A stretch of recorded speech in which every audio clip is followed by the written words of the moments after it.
Alright, the next major components that we're going to be looking at are the relays. Relays are very, very, very important. They are used in controlling high voltage AC load using low voltage DC circuits. For example, there are relays that are rated at 6 volt DC. What it means, you can control the relay using a DC voltage of up to 6 volts. But yet that relay can control something else that is using maybe 400 volt, 250 volt AC and whatever. So relays are very useful. They allow us to use low voltage circuits to control high voltage circuits.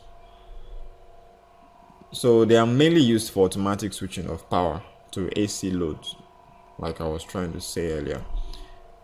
And inside a relay, you will find a coil of wire placed on an iron.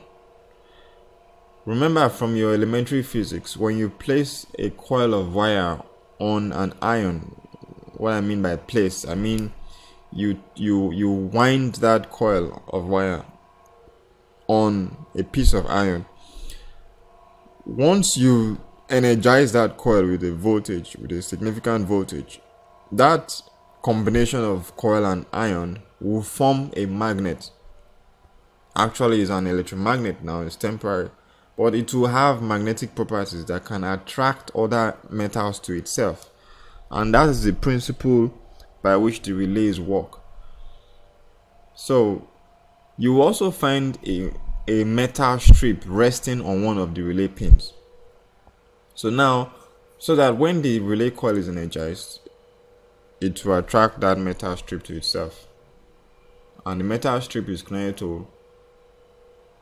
resting on one of the relay pins.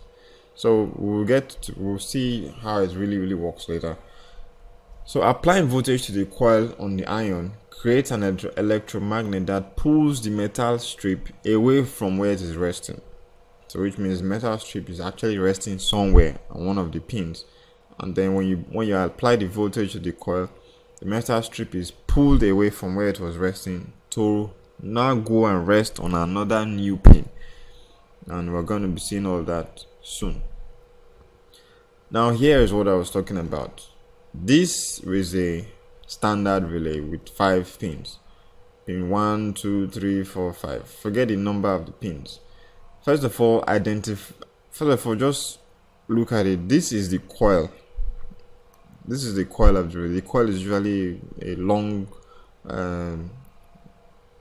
wire that has been wound on the soft iron, and that coil has 2 ends. I mean, every wire has 2 ends.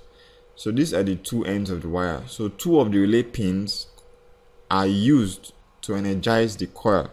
They are used to supply voltage to the coil. So this is that input where you put voltage.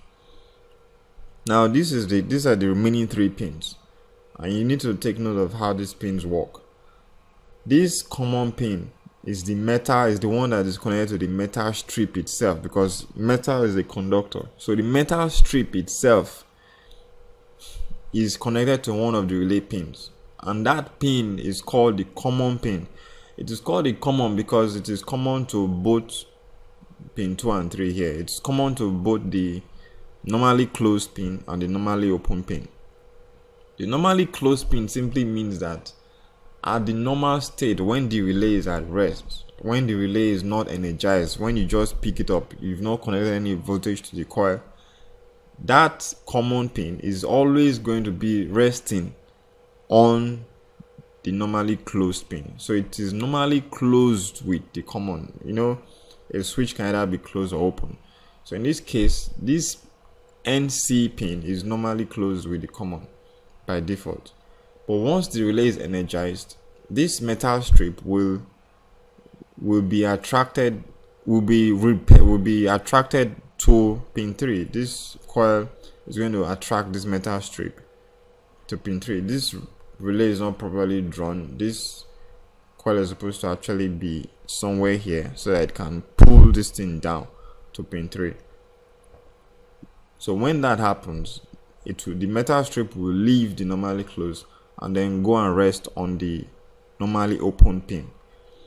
Normally open pin, as the name implies, it with respect to the common, it is normally open. It is open when there's no voltage on the in the coil.